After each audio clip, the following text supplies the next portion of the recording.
салом тамошобинони азиз, чанде пеш парлумони кишвар ба қонуни ҷумҳурии тоҷикистон дар бораи ба қайдгирии давлатии асноди ҳолати шаҳрвандӣ тағйироту иловаҳо ворид намуд. қонуни нав ба раванди ба қайдгирии давлатии сабти асноди ҳолати шаҳрвандӣ ва гирифтани ҳуҷҷатҳои муҳим аз қабили шаҳодатномаи таваллуд, шаҳодатномаи вафот, бастани ақди никоҳ, фарзандхонӣ, бекор намудани никоҳ ва тағйир додани насаб, ном ва номи падар чӣ дигаргуниҳо ворид кардааст. барои посух гирифтан ба ин суолҳо мо ба студияи оилатиҷӣ даъват намудаем Собирзода Исфандиёр, ректори донишкадаи такмили ихтисоси Вазорати Адлияи Ҷумҳурии Тоҷикистон. қабл аз он ки суҳбатамро бо меҳмони барнома оғоз кунем, қайд кардан ба маврид аст ки ин барнома дар доираи лоиҳаи ислоҳоти низоми сабти асноди ҳолати шаҳрвандӣ, барномаи рушди Созмони Милали Муттаҳид таҳия шудааст ки дар якҷоягӣ бо Вазорати Адлияи Ҷумҳурии Тоҷикистон ва дастгирии молиявии ҳукумати Швейтсария амалӣ карда мешавад. Сароғоз шуморо ба барнома хуш омадед мегӯем ва дар оғоз мехоҳам маълумот диҳед ки парлумони кишвар охири соли 2024 қонуни нави ҷумҳурии Тоҷикистонро дар бораи ба қайдгирии давлатии асноди ҳолати шаҳрвандӣ қабул намуд. Сароғоз дар боби зарурати таҳияи қонуни нав каме маълумот медодед? Ташаккури зиёд. Низоми сабти асноди ҳолати шаҳрвандӣ дар Вазорати Адлияи Ҷумҳурии Тоҷикистон яке аз ниёдҳои муҳим, зарурӣ ва барои ба шаҳрвандони Ҷумҳурии Тоҷикистон хизмати аввалин дараҷа расонидан муаззаф аст. Чунки вақто ки инсон ба дунё меояд, яъне инсон кӯдак таваллуд мешавад, пеш аз ҳама барои ба расмият даровардан, барои шинохтани худ ва барои гирифтани шаҳодатномаи таваллуд ба мақомоти сабти асноди ҳолати шаҳрвандӣ муроҷиат мекунанд. Ва ҳамин хизматрасоние ки барои шахс оғоз мегардад аз рӯзи таваллуд ва то рӯзи вафот барои шахс расонида мешавад, чуноне ки қаблан шумо инҷо қайд намудед, шаҳодатномаи таваллуд, шаҳодатномаи вафот, ба қайд гирифтани ақди никоҳ, ҳам ба расмият даровардани ақди никоҳ, қабул кардани кӯдакеро барои ба фарзандӣ ва монанди инҳо ҳуҷҷатҳое қабул карда мешавад ки барои ба вуҷуд овардан, тағйир ёфтан ва қатъ кардани ҳуқуқ ва ӯҳдадориҳои шахс мегардад дар давоми зиндагӣ. Ва ҳамин ҳолатҳоро ки дар асоси қонуни ҷумҳурии Тоҷикистон дар бораи ба қайдгирии давлати асноди ҳолати шаҳрвандӣ танзими ҳуқуқӣ додаанд, зарурати қабули дар таҳрири нав қабули қонуни мазкур ба миён омад ба хотире ки як шафофият, як содагардонӣ ва як он ҷиҳатҳои мусбие барои аҳолӣ ба миён гузошта шавад ки то шаҳрвандон тавонанд як хизмати озоду дастрасро барои худ аз ин мақомот гирифта бошанд. ва ба ҳамин хотир қонуни ҷумҳурии Тоҷикистон дар бораи ба қайдгирии давлати асноди ҳолати шаҳрвандӣ 2 январи соли 2025 дар таҳрири нав қабул гардид ва пас аз интишори расмӣ аз 7 январи соли 2025 дар мавриди амал қарор дода шуд. бояд зикр намоям ки зарурати дар таҳрири нав қабул намудани қонуни мазкур бознигарӣ ва мушаххас намудани муҳлатҳои баррасии муроҷиатҳо, содагардонии расмиёт ва раванди баррасӣ, шартҳо ва маҳдудиятҳо вобаста ба қайдгирии давлати асноди ҳолати шаҳрвандӣ, сабти маълумоти алоҳида ва бартараф намудани гуногунфаҳмиҳои дигар дар таҳрири нав қабул карда шуд. қонуни нав аз қонуни қаблӣ чӣ фарқият ва ё чӣ бартарӣ дорад? чуноне ки мо қайд кардем, қонуне ки қаблан амал мекард солҳои зиёд барои мардуми барои халқи Тоҷикистон бо дастрасии меъёрҳои зиёде аслан хизмат мекард. Яъне дар асоси қонуни мазкур муносибатҳои ҳуқуқии шаҳрвандон вобаста ба қайдгирии давлати асноди ҳолати шаҳрвандӣ амалӣ карда мешуд. Яъне ҳамин муносибатҳо дар раванди зиндагӣ, дар ҷараёни зиндагии шаҳрвандони ҷумҳурии Тоҷикистон хизмат мекард. ва қонун дар таҳрири нав бо заруратҳое ки дар боло зикр кардем қабул карда шуд, вале дар ин ҷо якчанд бартариҳо барои мардуми Тоҷикистон, барои шаҳрвандони ҷумҳурии Тоҷикистон гузошта шуд. ин пеш аз ҳама шафофият дар хизматрасонии давлатӣ аст. бояд қайд намоям ки пас аз қабули қонун ки дар таҳрири нав акнун равандҳо возеҳ муайян шуданд. шаҳрванд медонад ки кадом ҳуҷҷатҳо лозиманд ва чӣ муҳлат барои гирифтани ҳамин ҳуҷҷат яъне ба миён гузошта шудааст. дуввум, содагардонии расмиёт дар қонуни нав, яъне дар таҳрири нав қабул шуда ба миён гузошта шудааст ки барои бисёр ҳолатҳо мисли сабти таваллуд ё вафот дигар ҳуҷҷатҳои зиёд талаб карда намешавад, балки танҳо санадҳои асосӣ инҷо кофӣ буда метавонад. сеюм ҷиҳате ки қонуни нав яъне тариқи мусбат барои халқи Тоҷикистон пешниҳод шудааст, ин муҳлатҳои дақиқ ва кӯтоҳ пешбинӣ шудааст. барои мисол гуфта метавонем ки таваллуд ва вафот қаблан яъне муҳлат дарозтар буд. имрӯз тибқи қонуни нав то 3 рӯз сабти ба қайдгирии давлатӣ сабти таваллуд ё ба қайдгирии давлатӣ муқаррар намудани падарӣ ба роҳ монда мешавад. агар ба қайдгирии давлатӣ никоҳро гӯем, одатан баъд аз 1 моҳ, вале агар ҳолатҳои махсус бошад, ин метавонад фавран ба миён гузошта шавад.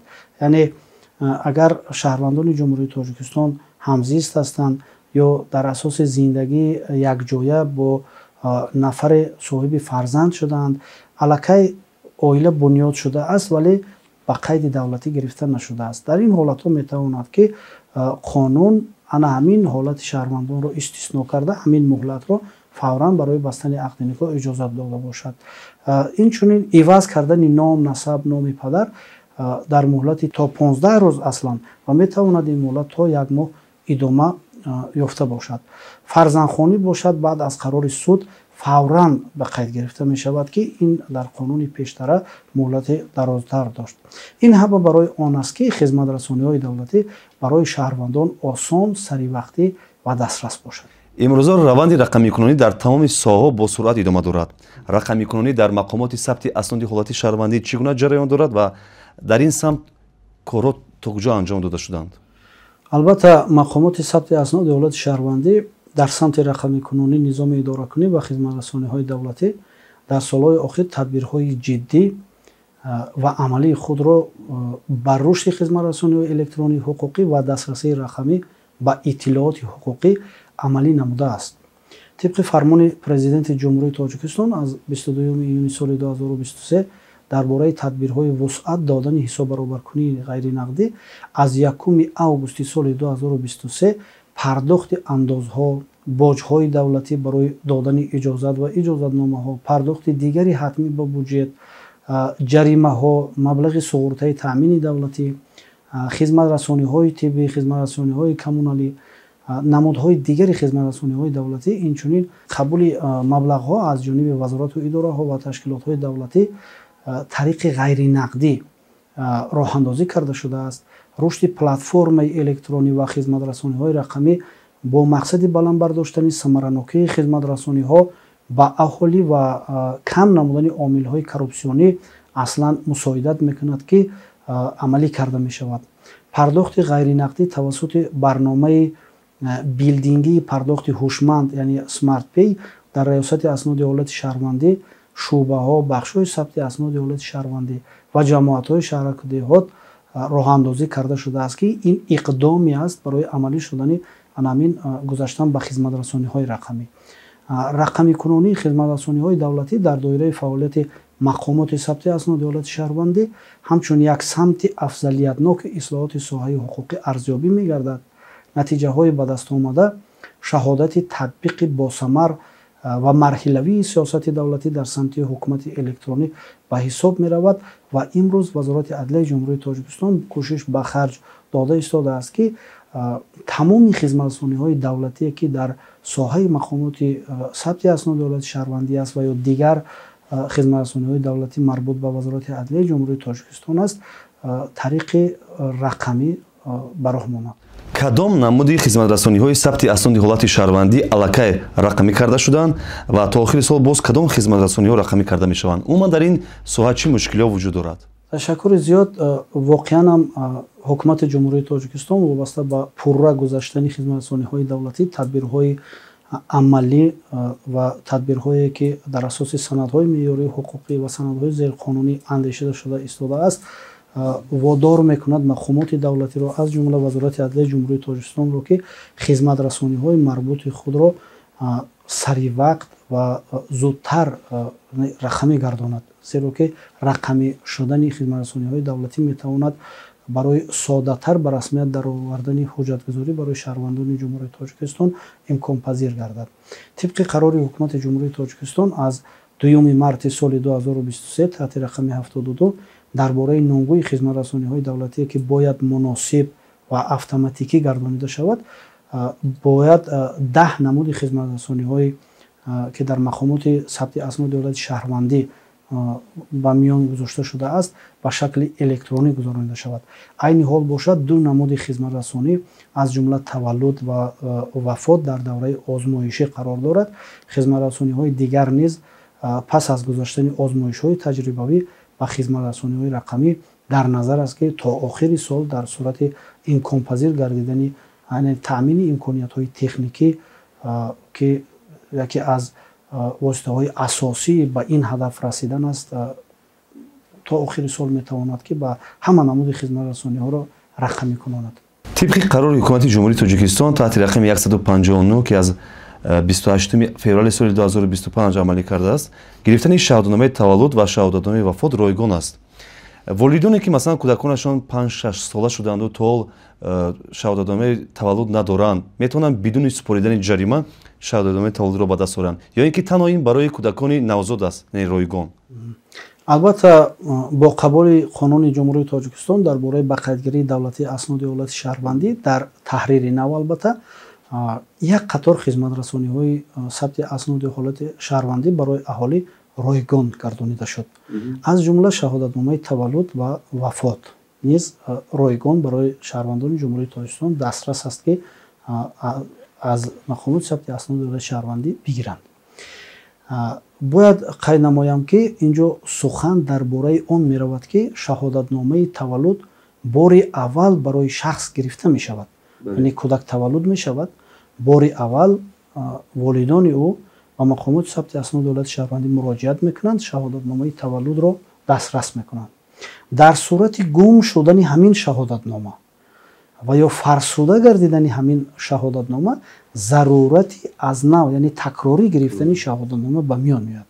дар ҳамин ҳолат аллакай хизматрасонӣ, яъне барои шаҳрвандон музнок арзёбӣ мешавад. яъне бори аввал гирифтани шаҳодатнома агар шахс то 1 солагӣ мегирад ва ё то 10 солагӣ мегирад, акнун ин як масъулияти падару модар аст ки то 3 моҳагӣ ва дар сурати зарурат то 1 солагӣ бояд ки ба фарзанди худ шаҳодатномаи таваллудро бигирад. вале рафту агар ҳамин чиз то 5-6 солагӣ мемонад, ин чиз ройгон аст.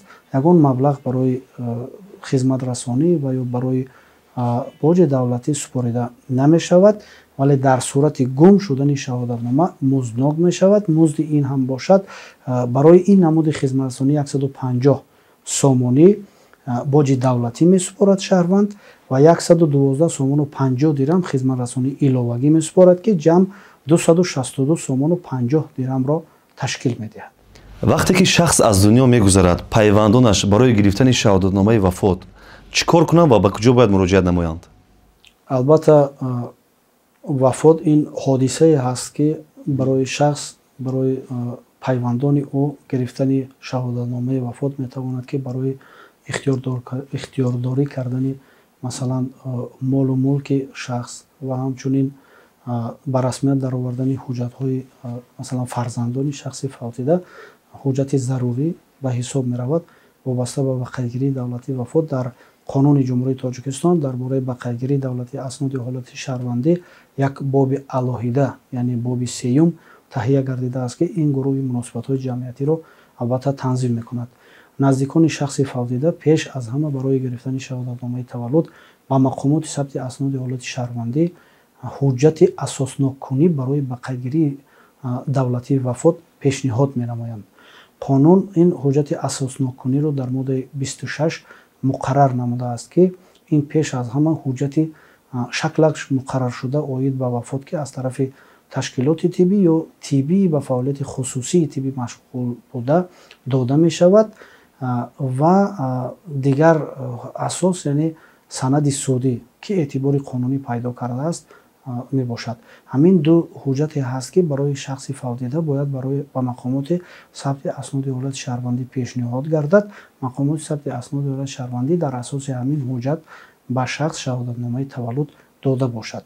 Ва инҷо саволе дода шудааст ки шахс ба куҷо бояд муроҷиат кунад.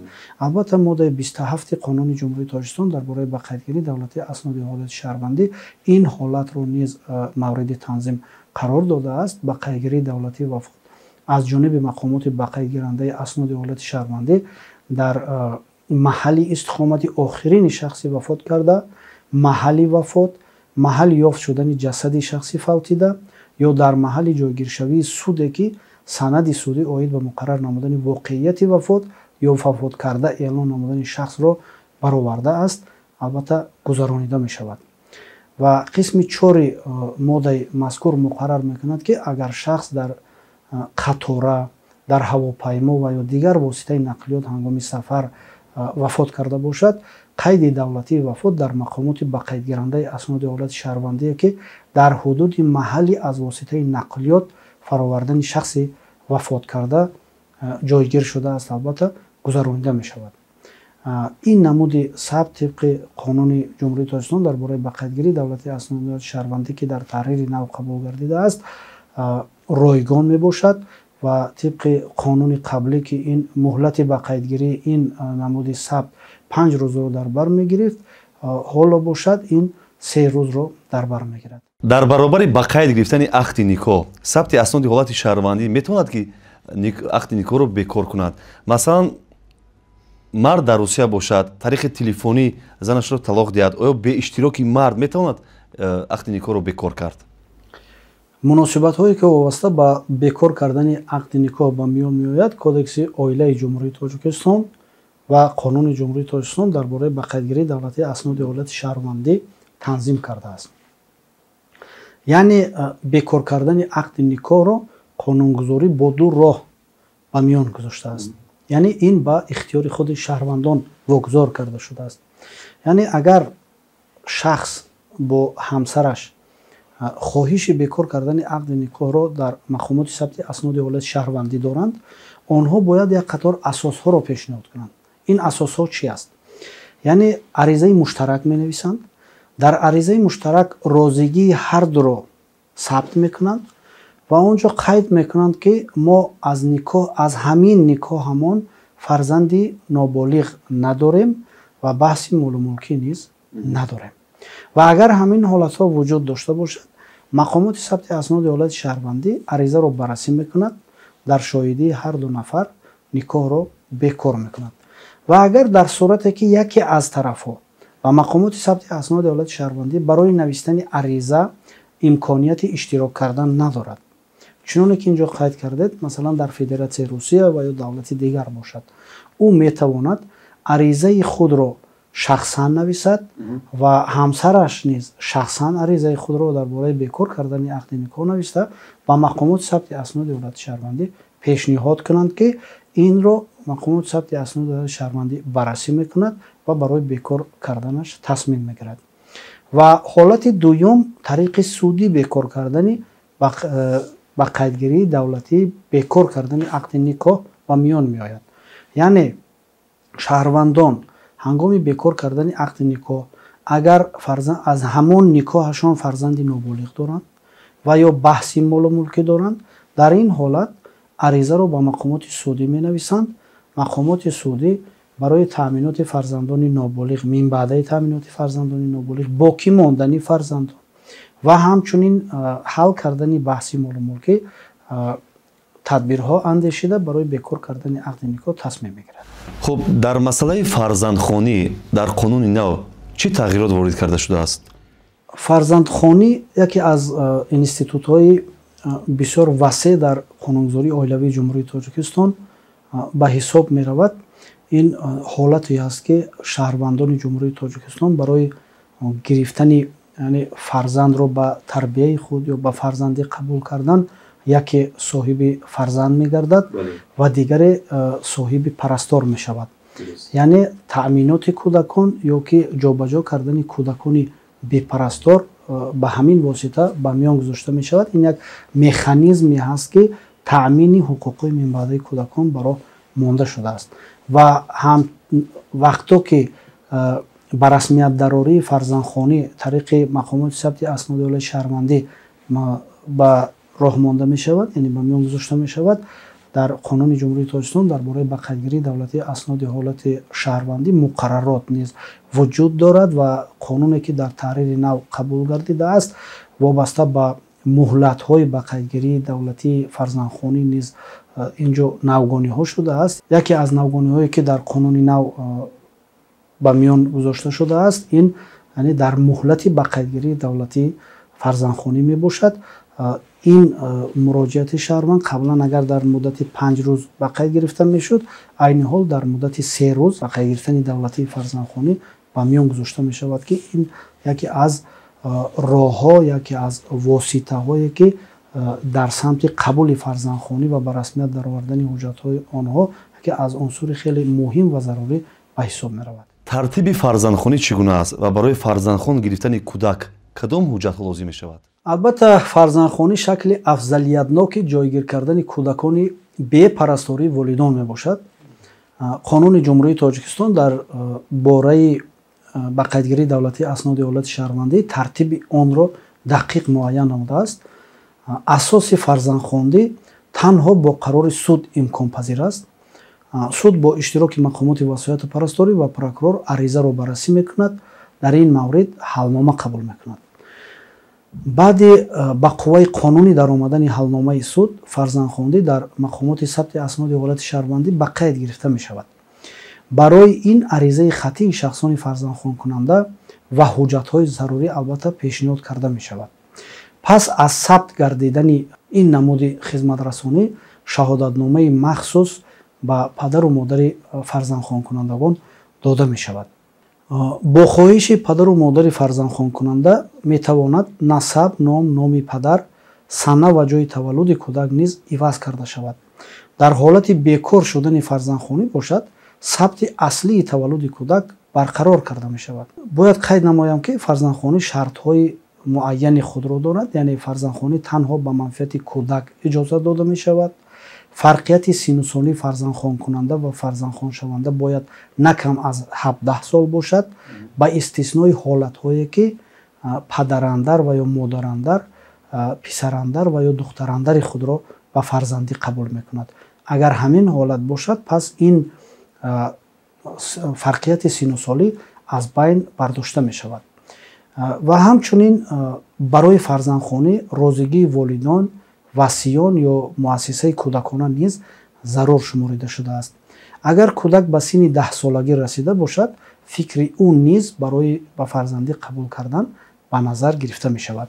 як гурӯҳи шахсон аз гирифтани фарзандхонӣ маҳруманд, яъне шахсоне ки доғи судӣ доранд, аз ҳуқуқи падарию модарӣ маҳрум шуданд, бемориҳои ҷиддӣ доранд ё қобилияти амалашон маҳдуд аст, наметавонанд фарзандхон гирифта бошанд кӯдакеро. фарзандхонӣ дорои сирри худ аст, яъне сирри фарзандхондӣ. қонун онро муҳофизат мекунад.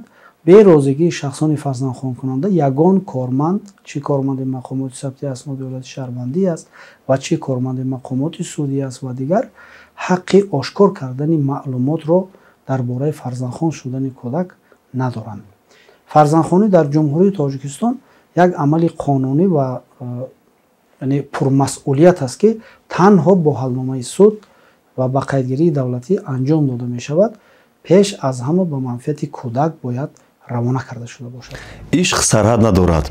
далели равшани ин гуфтаҳо издивоҷи зодагони кишвари мо бо шаҳрвандони хориҷӣ аст. мегуфтед ки тартиби бастани ақди никоҳ бо шаҳрвандони хориҷӣ чӣ гуна аст ва чӣ нозукиҳо дорад? ба расмият даровардани ақди никоҳ чӣ бо шаҳрванди Тоҷикистон бошад ва чӣ бо шаҳрванди хориҷӣ бошад, ин як ба мақсади ба миён овардани оқибати ҳуқуқӣ аст. яъне вақте ақди никоҳ ба расмият дароварда мешавад, дигар ҳуқуқҳои шаҳрванд ба миён меояд ва дар ҷараёни зиндагӣ метавонад тағйир ёбад ва дар оқибат метавонад ки қатъ бигардад. Яъне мо гуфтем ки яъне сабти асноди ҳолати шаҳрвандӣ ин боиси яъне ба вуҷуд овардан, тағйир ёфтан ва қатъ гардидани ҳуқуқу ӯҳдадориҳо мегардад. яъне бастани ақди никоҳ бо шаҳрванди хориҷӣ низ далели ҳамин гуфтаҳо буда метавонад, вале қонунгузории ҷумҳурии Тоҷикистон барои шаҳрвандони ҷумҳурии Тоҷикистон барои ба қайдгирии давлатии ақди никоҳ расмиётро содатар ба миён гузоштааст. Вале агар яке аз тарафҳои ақди никоҳ шаҳрванди хориҷӣ бошад, хоҳ мард аст, хоҳ зан аст, агар дар ҷумҳурии Тоҷикистон никоҳи худро мехоҳад ба расмият дароварда бошад, шартҳои иловагӣ низ гузошта шудааст ки ҳуқуқҳои молу мулкии минбаъдаи шаҳрванди ҷумҳурии Тоҷикистон бояд таъмин карда шавад.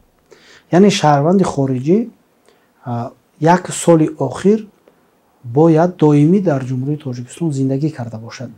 шарти дуюм ин аст ки шаҳрванди хориҷӣ бо шаҳрванди Тоҷикистон аҳдномаи никоҳ мебандад. аҳдномаи никоҳ як институт ва ё як ғоя ё як ниҳоди бисёр пуртуғуён дар кодекси оилаи ҷумҳурии Тоҷикистон аст ки муносибатҳои молумулкӣ ва ғайри молумулкии зану шавҳарро ба миён мегузорад. Чӣ дар давраи зиндагӣ якҷоя ва чӣ метавонанд қабл аз бастани ақди никоҳ бубанданд ва метавонанд дар давраи пас аз бастани ақди никоҳ. Вале барои шахсоне ки барои никоҳшавандагоне ки яке аз тарафҳо шахси хориҷӣ аст, қабл аз бастани ақди никоҳ бояд аҳдномаи никоҳ баста шуда бошад. Дар аҳдномаи никоҳ нишон дода шуда бошад ки шаҳрванди хориҷӣ шаҳрванди ҷумҳурии Тоҷикистонро бо манзили зист таъмин карда бошад. ҳамин гуна шартҳо низ вуҷуд дорад. агар ҳамин шартҳо ба миён гузошта мешавад, пас никоҳи шаҳрвандони хориҷӣ дар ҷумҳурии Тоҷикистон ё яке аз никоҳшавандагон дар ҷумҳурии Тоҷикистон ба қайд гирифта мешавад. ташаккури зиёд. бинандаҳои азиз, ёдовар мешавем дар суҳбати мо буданд Собирзода Исфандиёр, ректори донишкадаи такмили ихтисоси Вазорати Адлияи Ҷумҳурии Тоҷикистон. ва умед баро мебандем ки имрӯз мо ба саволҳои шаҳрвандон дар бораи ба қайдгирии давлатии асноди ҳолати шаҳрвандӣ ки дар таҳрири нав қабул шуд, тавонистем ба саволҳои шаҳрвандон посух гуфта бошем. ташаккури зиёд. саломат бошед.